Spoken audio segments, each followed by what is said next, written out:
Semaine de la goutte, résumé de la semaine. Bonjour à tous, je suis Cédric Maïdiette, diététicien, nutritionniste et expert en bien-être naturel depuis plus de 10 ans.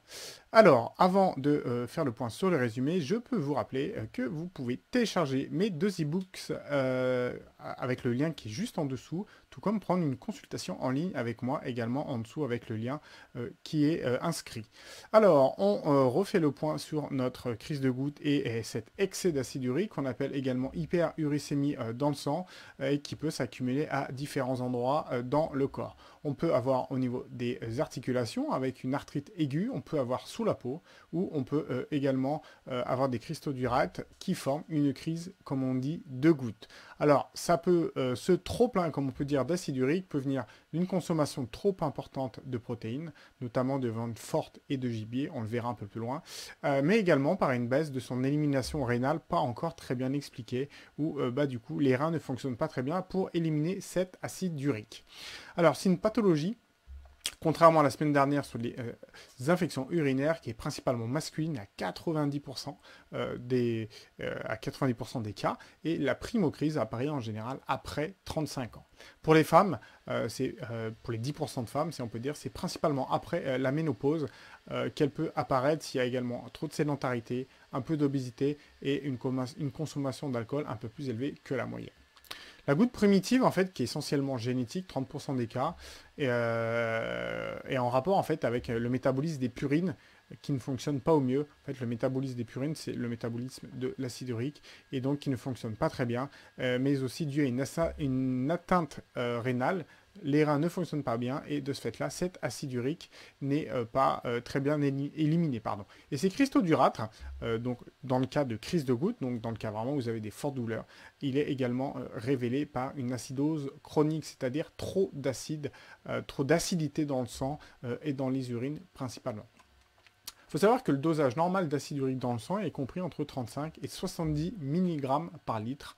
En général, on dit que vous avez un excès en dessus de 90 mg par litre.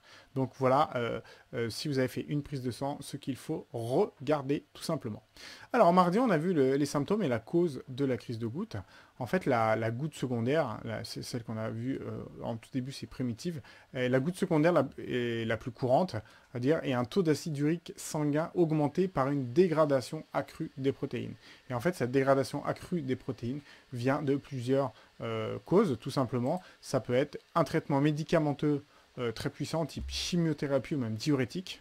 On peut avoir une activité sportive excessive et chronique, c'est-à-dire vous faites rien et d'un coup vous faites à pratiquer une activité sportive intense et longtemps et de manière fréquente. De ce fait-là, le corps n'est pas habitué et vous avez un peu de masse musculaire, donc des protéines musculaires qui se dégradent et qui favorisent à cette accumulation d'acide urique dans le sang.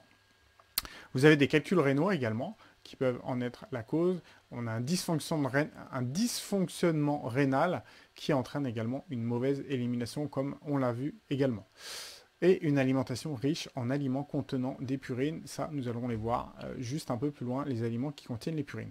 Alors en fait, les douleurs inflammatoires sont vraiment très vives. La plupart des personnes qui ont des crises de goutte, c'est vraiment très très très douloureux, particulièrement sur les petites articulations, donc notamment le gros orteil ou les doigts. On peut très bien voir ça sur les grosses articulations, bien évidemment, mais c'est avant tout sur les petites. Et comme on a une inflammation qui est forte, eh ben, on a une articulation qui est chaude, qui est rouge et qui est vraiment gonflée un peu comme un œdème. Et c'est vrai que la douleur, étant tellement vive, peut provoquer carrément le réveil pendant la nuit et l'impossibilité absolue d'utiliser votre articulation tellement c'est douloureux. Même sans bouger, vous avez très très mal.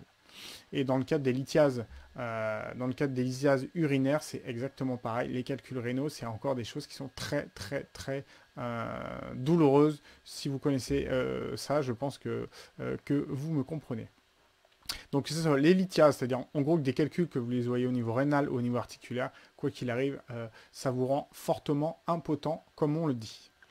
Alors après, les traitements médicamenteux et les premiers conseils que je recommande. Alors les traitements médicamenteux, on va agir sur deux choses, principalement sur la fabrication d'acide urique. En fait, le médicament le plus connu, c'est l'allopurinol.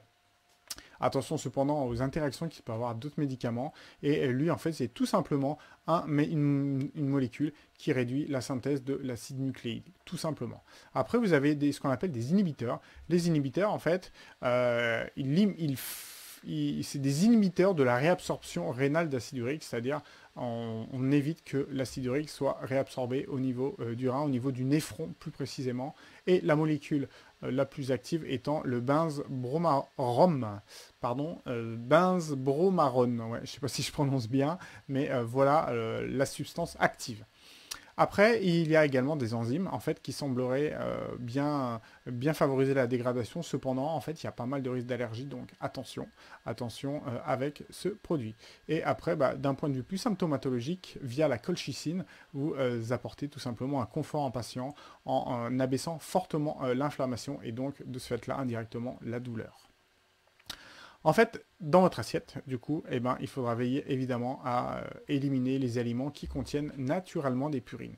Alors, les principaux, c'est tout simplement certains produits de la mer. Vous avez le hareng, l'anchois, les maquereaux, les sardines et les crevettes. Pour la viande, c'est les viandes principalement fortes, type tripes, gibier et beaucoup de charcuterie. Pour les légumes, vous avez certains légumes qui en contiennent. Pois, haricots secs, lentilles et épinards sont les principaux. Pour les fromages, aussi, c'est les fromages principalement forts en goût et fortement fermentés. Et après, pour les alcools, quel qu'en soit l'alcool, on conseille vraiment en cas de crise de complètement arrêter parce que l'alcool stimule tout simplement la fabrication endogène, donc c'est-à-dire votre propre fabrication d'acide urique. Et comme je le disais, il faut également éviter tous les aliments qui augmentent l'acidité parce que l'excès d'acidité fera que vous ayez une crise bien plus rapidement. Donc c'est ce qu'on va voir juste après pour les solutions naturelles qui pourraient donner un coup de pouce en cas de crise de goutte. Alors déjà c'est bien boire une eau peu minéralisée et favoriser des aliments abaissant l'acidité comme notamment tous les fruits et légumes, limiter tous les aliments carnés, tous les aliments transformés, tous les aliments qui contiennent beaucoup de gras, beaucoup de sucre, beaucoup de sel et avec beaucoup d'additifs, donc principalement tous les produits que vous achetez qui sont prêts à la consommation en grande surface principalement.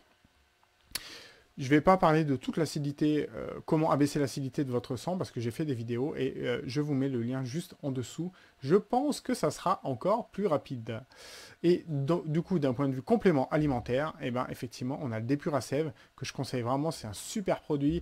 Le Depura-Sève, c'est de la sève de bouleau, enrichie en bourgeon, et que vous pouvez prendre à chaque fois que vous avez des douleurs, parce qu'on favorise l'élimination de l'acidité, et de ce fait-là, dès qu'on favorise l'élimination de l'acidité, sur la douleur, qui est due à un excès d'inflammation notamment, on a une activité vraiment positive là-dessus. On peut prendre également de l'aspargiri pour favoriser la digestion et l'élimination. J'ai parlé également de la magnétothérapie. La magnétothérapie, c'est l'utilisation des aimants.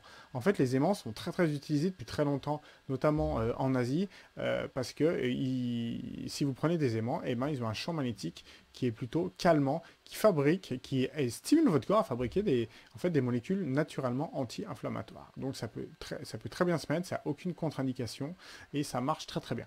J'avais parlé également de l'argile. L'argile fonctionne très très bien sur le long terme. Pour être franc, il faudra au moins plusieurs mois avant que votre articulation soit régénérée. C'est le problème, c'est que ça met du temps. Par contre, ça agit vraiment en profondeur. Et si vous êtes patient et vous arrivez à vous appliquer de l'argile plusieurs fois par semaine, vous verrez que ça paye comme on dit. Et un dernier point, si vous vraiment voulez avoir un complément alimentaire qui abaisse très très rapidement votre acidité tout en vous amenant des vitamines, des minéraux, des fibres, des acides aminés, plein d'acides gras essentiels, moi je conseille le Pianto. Le Pianto, c'est tout simplement, c'est même pas considéré comme un complément alimentaire, c'est dans la législation un aliment, tout simplement parce que c'est du concentré de fruits et légumes principalement et avec des herbes aromatiques et dans même pas un demi-litre, vous avez plus de 30 kg tout simplement de plantes et de légumes qui sont concentrés. Donc c'est un produit qui est absolument exceptionnel et moi je le recommande vraiment pour beaucoup de pathologies. Dès qu'il y a une pathologie inflammatoire et un excès d'acidité, la plupart du temps le Pianto y trouve largement sa place. Voilà pour la semaine de la goutte. Nous avons fait à peu près le point sur cette maladie, qui est quand même assez handicapante en cas de crise, mais il y a quand même des solutions et changer votre mode de vie sur le long terme est bien souvent le meilleur des choix à faire pour éviter que des crises apparaissent. Je vous souhaite à tous un bon week-end et à la semaine prochaine. Au revoir.